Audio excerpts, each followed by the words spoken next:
Okay. I have things to do today. Friday off, but things to do. Gotta finish some stuff for an online newspaper. Some edits and dumb things I've been procrastinating. I don't know why. Squirrel, of course, has to be in the closet. What else? I need to eat something. Man, this book has been challenging me like nothing else. I just don't think I'm a Tom Robbins person. I don't know. I bet I'll come around. I just need to put the time in. A lot of people I know who have good taste like Tom Robbins. And reading about Tom Robbins, he sounds like an interesting figure. And I once met someone at an airport during a really long layover, and she was reading Jitterbug Perfume, and we just spent the whole day hanging out. It was like this really awesome White Nights from Dostoevsky sort of day, just hanging out in parking garages and all over this airport in Arizona. She was from Alaska, I was from New Mexico, but this book was what kickstarted our conversation. She said it did a really good job of describing smells, and I gotta say, I'm not seeing that so far. But maybe she was farther in. It's kind of weird when you have a memory of someone reading a book or having a book, and then you read that book, it adds new context to the memory because you're like, this was all in their brain. And they're the kind of person that would read this, and that's interesting.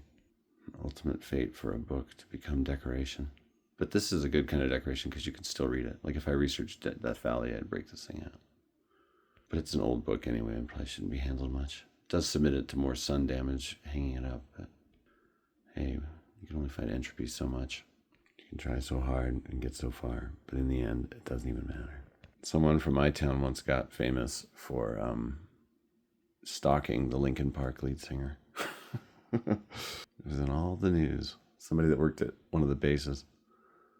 Not a band I'm particularly into, but like, everything's part of the cultural fabric of your life.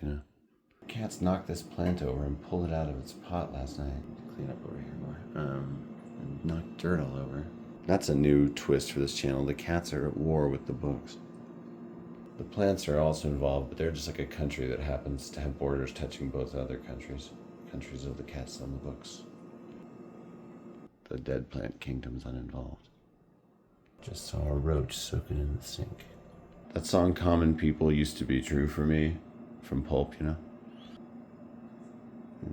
Still, you'd never get it right because when you're laying in bed at night watching roaches climb the wall, if you called your dad, he could stop it all. I used to be able to get bailed out in a pinch when my dad had his own mind, once in a while in this modern capitalist hellscape.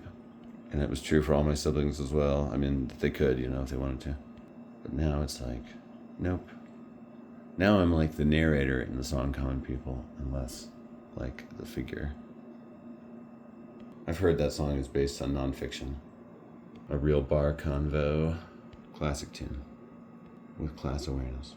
And a bit of positively 4th Street style anger, which doesn't always make for good art, but I think does when it's rightly placed. I bought this plant before I had this apartment. When I had just put down a big deposit for another apartment that I was hoping would happen, that I did not drive past every day and get to see my parallel life. Randos walking in the parking lot that I probably would know from the laundry room and mailbox and stuff. Hey, what's up? Oh yeah, that place had a pool too, which was nice.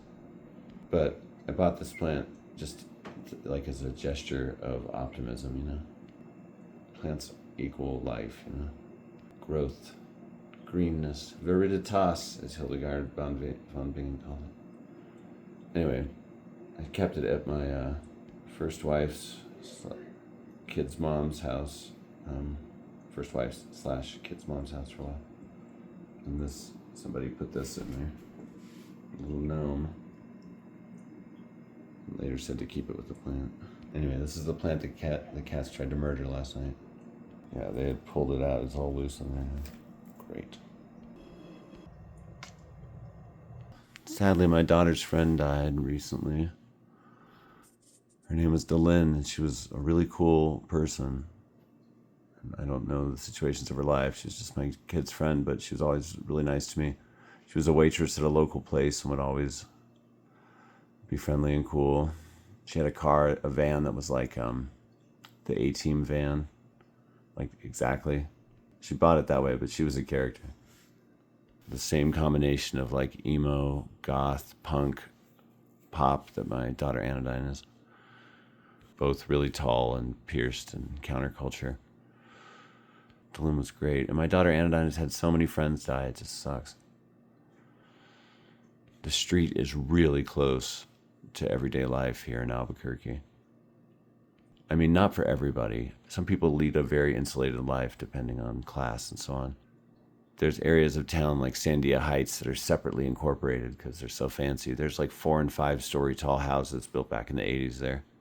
Like areas of the foothills that it used to be like illegal to build in because they were considered a community trust, you know. But realty around here has just crept and crept and crept into the ancient land grants that predate the U.S., etc.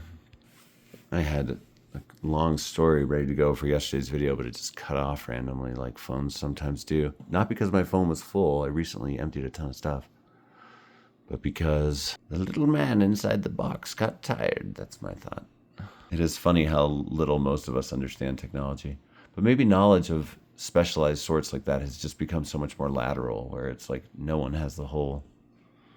Maybe we're advancing toward the singularity in that way. Yeah, my daughter's friend, they thought it was an overdose at first, but it was like a conscious attempt. She wasn't back into drugs. It was just taking a bottle of Tylenol. Oh, it's so sad. It's just so sad. And I just worry about my daughter, you know, like, because she has strong emotions, and, you know, I would worry that she would, you know, react in some bad way. But I don't think she will. She's doing really great. And if she lives here when I'm living here, that'll be so cool for a month before she goes to Germany. I'm always distracted by the science fiction when I'm sitting here. I'm like, oh yeah, science fiction's great. Because science nonfiction is often very sad. And then you step outside and you're like, oh yeah, we didn't have any snow this year. And every year in New Mexico is the hottest on record. And every year in the U.S. is the hottest on record. And every year on Earth is the hottest on record. It's okay. I do think we will figure out a lot about climate change, from carbon capture to greener energy modes. I mean, I remember a news article that was really under the radar a few years ago, and it was like, first year ever where more electricity is generated from renewable resources than from fossil fuels. I'm like, what? Really? I didn't even know we were on that course. That's great. The problem is like, it takes a long time to turn around a ship as big as Earth and its climate. And even if we fixed everything today with magic alien technology, beamed to us Deus Ex Machina style, unless they also send us the technology to fix the existing effects, which could exist. It could be like carbon capture technology. We'd still be dealing with the results for centuries, maybe. And the species that are gone are gone. I don't know, unless science changes that too. There's now a living creature on this planet that resembles a dire wolf. That's wild. It's not genetically the same as this ancient creature, but it, you know, you'd be satisfied in a movie to see this thing. Okay, Al Gore likes this book. He was a big name in climate stuff. It's weird. Sometimes I think, like, would things have been so much better if he was president? Like, I mean, I think he did win, and it was literally stolen from missing ballot boxes in Florida. It's crazy. I was in Miami-Dade County, Florida, when all that ballot box stuff was going down. January 1st, 2001 is when we started our hike across the country. And we were going through Miami-Dade County when those ballot boxes were missing. It was so crazy. I remember walking by a newspaper for sale box, and it had headlines about that. And we were all like, that's right here. And we looked over, and there was a street sign that had some relevant name to a name that was in the news at that time a lot. I swear, I gotta sell the miniseries I wrote about that sometime. It's so good. What we found when we walked across America. It's a wild story. And like, we were in Portland, Maine when the terrorists were. We hiked through all the 9/11 sites. It was a strange time for a small group of Americans to look at America that close. I mean, Al Gore's wife was Tipper Gore. She invented the explicit lyrics label, you know? Pretty conservative. And his running mate was Joe Lieberman, who's been like infamous as middle of the road textbook sellout type ever since, right? Gives off an untrustworthy vibe. Joe Lieberman, like an I can be bribed vibe. Oh yeah, when we walked across the country, we also spent a day in all the like Capitol buildings and so on. Met Hillary Clinton weirdly.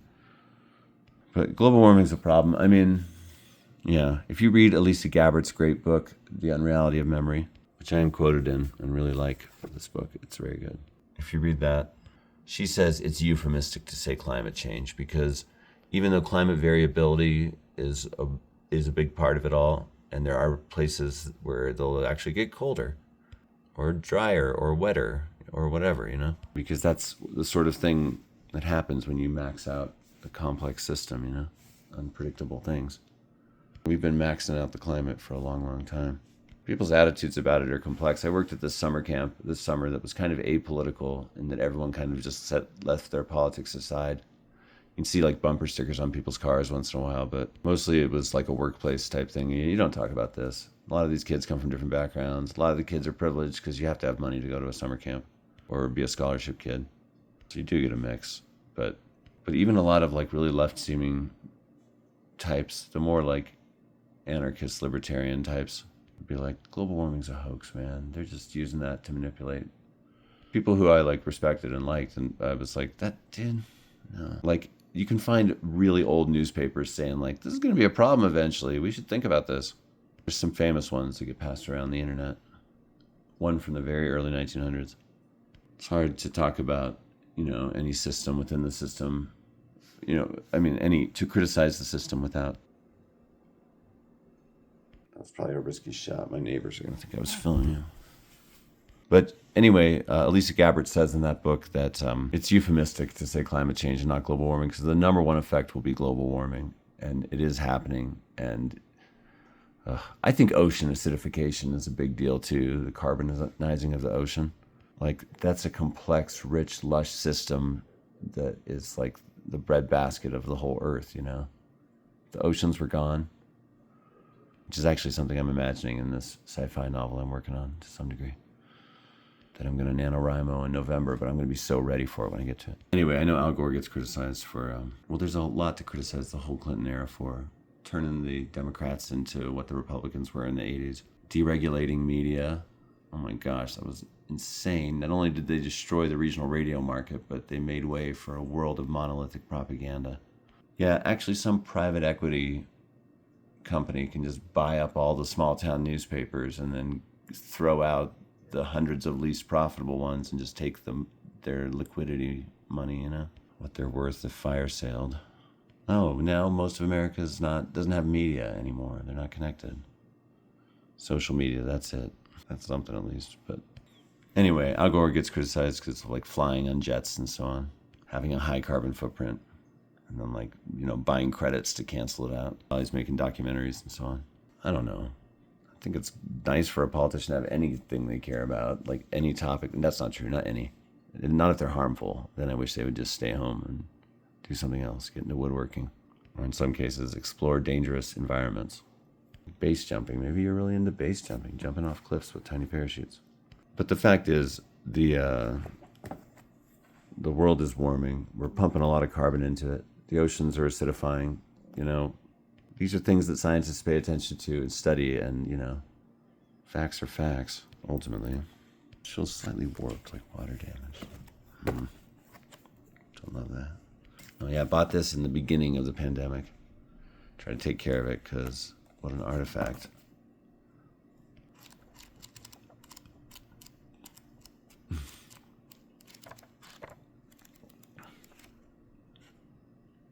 Coronavirus Prevention Handbook, 101 Science-Based Tips that could save your life. I really need to read this because I think it's so interesting. What is the scientific basis for beauty?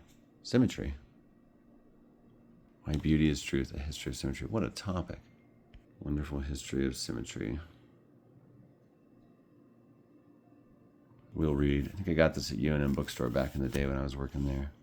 I had access to a lot of like beautiful new books for intelligent audiences at that store. That was great.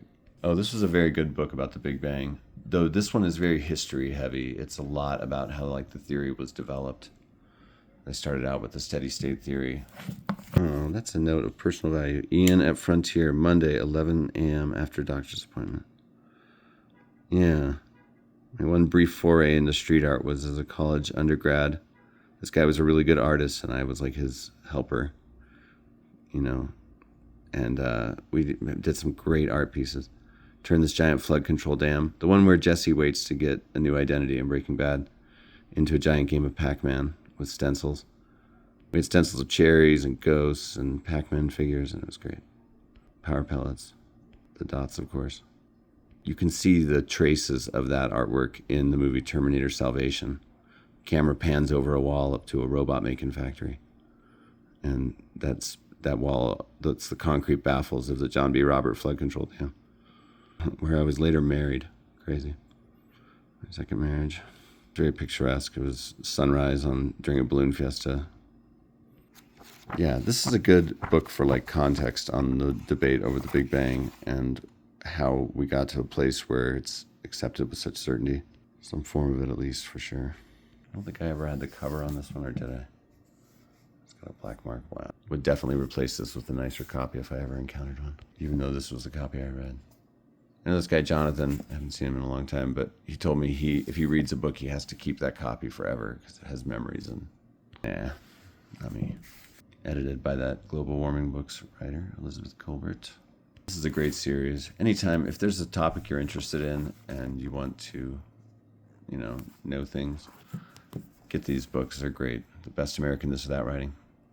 I've read the Best American Travel Writing ones. I've read the Best American Nature Writings. Oh, that's this one. Nature, Science and Nature, they combine them. Much overlap. Faustian Economics. The Ethics of Climate Change. Is Google making us stupid? High-tech trash. Intel inside. Blown apart. Did life begin in ice the day before Genesis?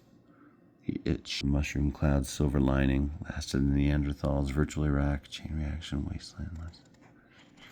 To take wildness in hand. How we evolve. Pop psychology. Contagious cancer. The reality test. Darwin and the meaning of flowers. Animalcules and other little subjects. Bigfoot. Red is the new green. Staying alive. I recognize Oliver Sacks. David Quammen, Sue Halpern, Wendell Berry. Look for other best-selling titles in the Best American Series. Comics, essays, stories, non-required reading, short stories, sports writing, travel writing. Huh. Love it. Maybe it's from growing up with Reader's Digest, but I love a compilation like this. Oh, this is an interesting book to me. I meant when I did that year of reading about the Big Bang, this was a book that I acquired during the time because it has a chapter on the Big Bang, and I thought, what if I did other years on all these ideas and really had a good, big, basic understanding of these things? I wonder how long that's been in there. The atom, the periodic table of the elements, the Big Bang, plate tectonics, and evolution. Yeah, those are pretty big ones. I would like to understand all those better. I did have chapters of reading about all these, but not a year about each, which was the thought. I read a lot of books about evolution. I did that whole year reading about the Big Bang. But atoms, I was acquiring books about the periodic table. I had a couple. Probably still have one or two, maybe. My purge of books from 11,000 down to 3,000 from that move. It was pretty ruthless at one point. Give away stuff, but why? Okay, and now we're down to these books that I just got from a high school free shelf. This looks great. Time, Love, Memory. Going to read it from my book. Quest for the Origins of Behavior. Yeah, all humans are probably like, there's got to be a reason for all this. And this looks way cool. This name keeps coming up lately ever since I saw this book. Stephen Jay Gould. I'm like, oh. Reading Gould is not merely a pleasure, but an education and a chronicle of the times. Told with fervor and intelligence. Full of clout. Now just a quick glance at some recent Freebox acquisitions. Remember the Wedding, Carson McCullers? I might have this exact copy, but I couldn't find it just now.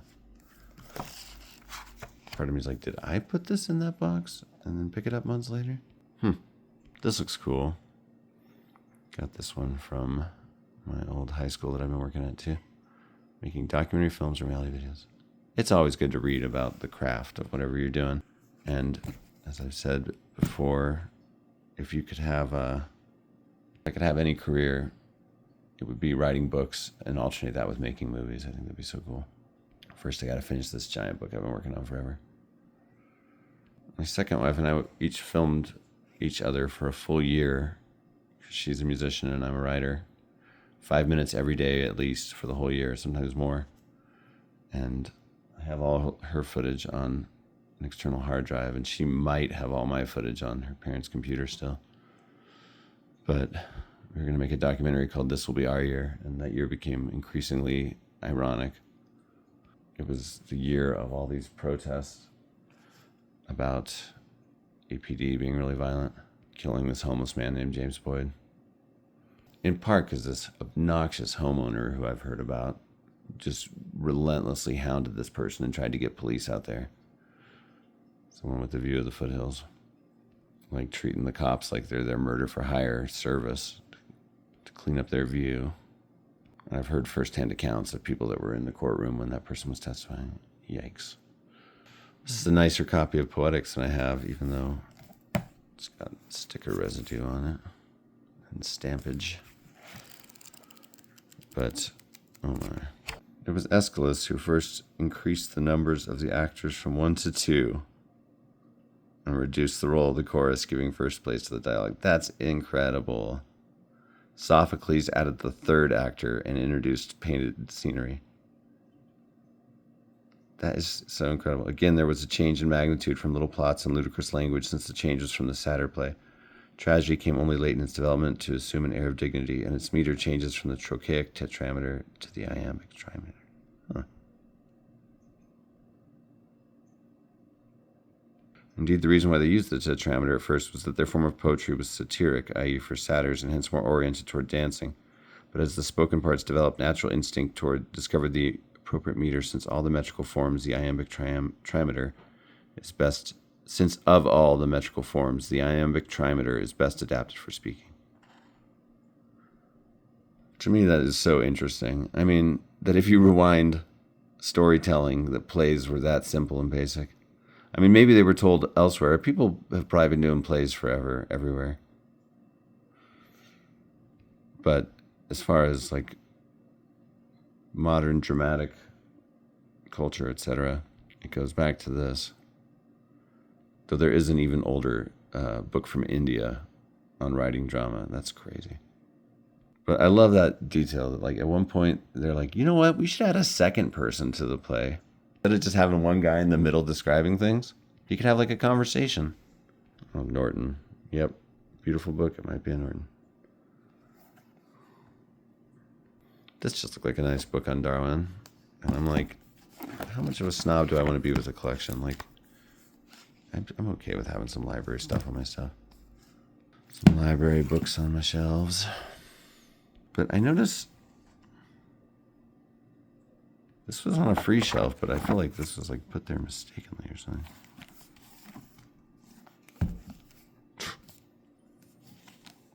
There's no discard anything on it. Maybe I should bring that one back. This will go on the Willa Cather shelf. It's a book about Willa Cather. For younger readers, probably, but, you know, that's good. That means it's concise. That's all right. And I get anything on Puritan New England. It's very interesting to me, and it's my family history. I mean, some of it, anyway. Yeah, this is one I want for the content, big time. What's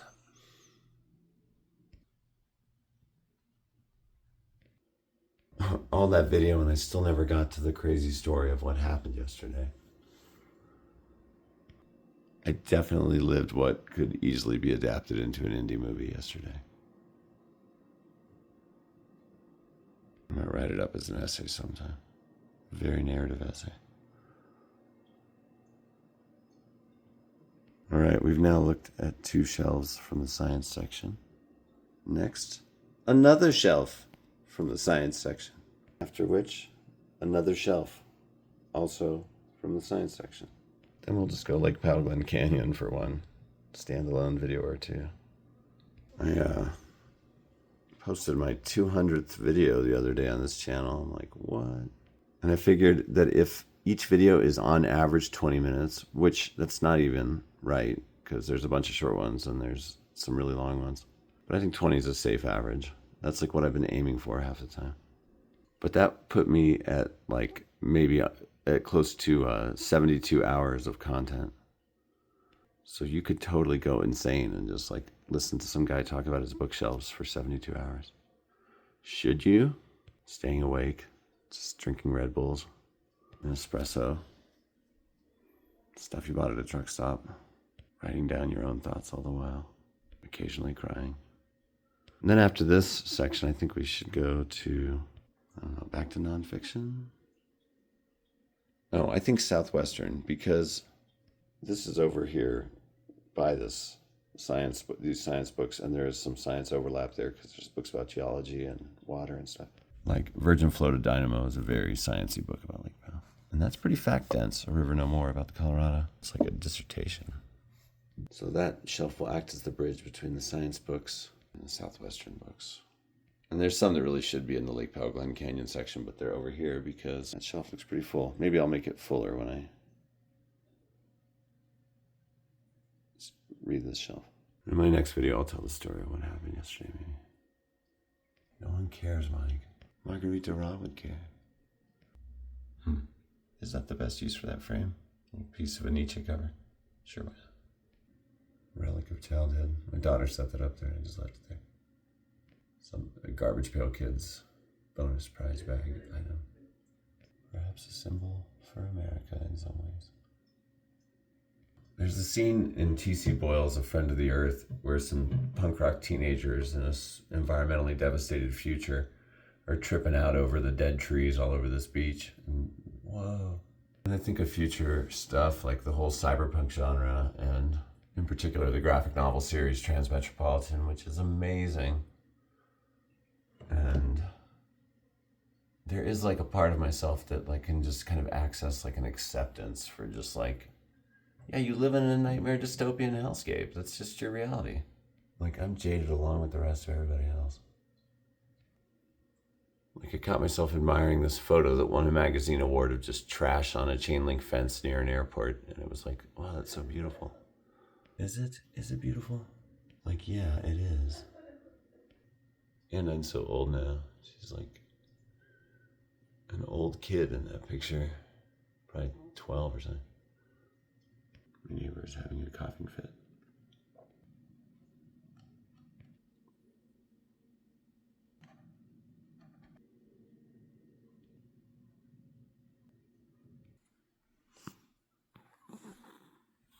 What if I moved these single author shelves out to the other single author shelves? Put them next to the Dostoevsky, the Joyce, the Woolf, the A.G. and the Shakespeare and the Woodhouse. Move this art crit. Maybe come up with another couple of shelves of single authors. Sometime. We'll see.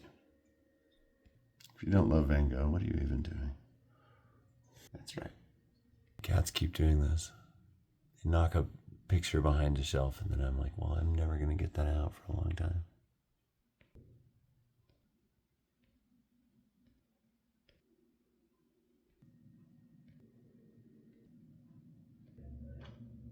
Well, Unsightly Crater, that's where I am.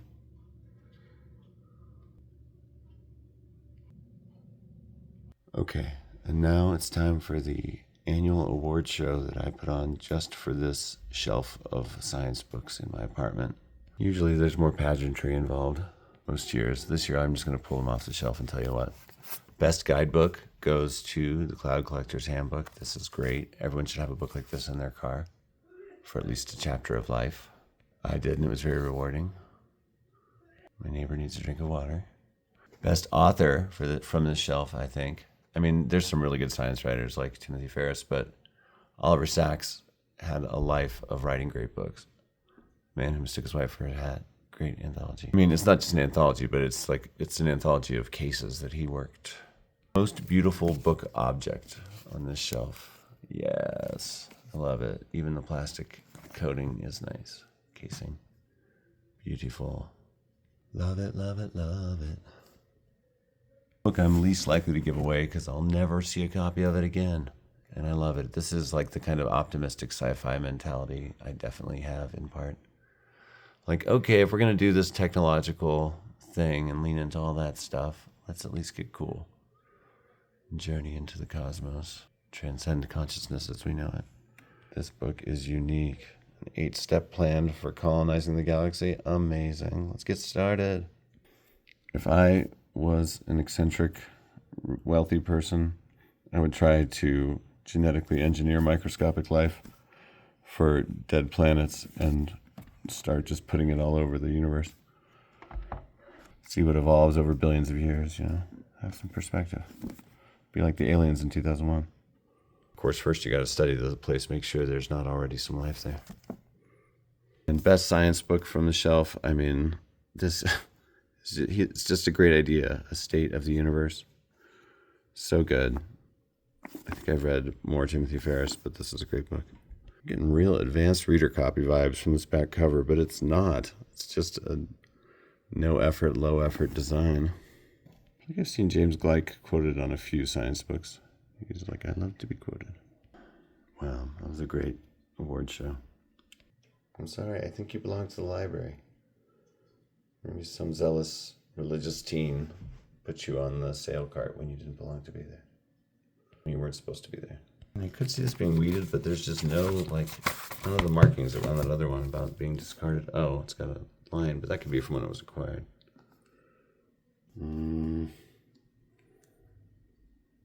It was on the card. Just makes it look like I've been stealing books from the school I'm working at, and I don't like that look. There's literally no reason to ever steal a book in this day and age. Little free libraries and free shelves are everywhere. All right, peace out, folks. Thanks for your comments. I always appreciate them when I see them. Sometimes they're like, I love that you have old books and now everything's all new and fancy and bought just for social media. That's cool. Yeah, I mean, this is not a fake collection. Like, you'll never, if you ever do see my books color-coded in the background, there's probably also something else going on. But I do like books as objects. I mean, I once wrote an essay that was literally in the form of a bookcase, and it was all the titles of the books. You could read each shelf right to left. Studying the Earth from Space. The Prairie Has an Endless Sky is what that essay was called. I'll probably read it on this channel sometime. But I recently-ish reread it thinking I might read it on this channel, and I don't feel like some of the interstitial material has aged really well. It was written at like an intense political moment or something. So I might either skip that stuff or finesse it before we talk next. I mean, before I feature that in a video or something sometime. And I'd have even more Van Gogh paintings in my house if I could. And other good paintings, of course. Ben Stiller, I hope you really think carefully about Severance Season 3. There's some things that need better addressed from Season 2. All right. Take care, everybody. Science Bookshelf 2 out.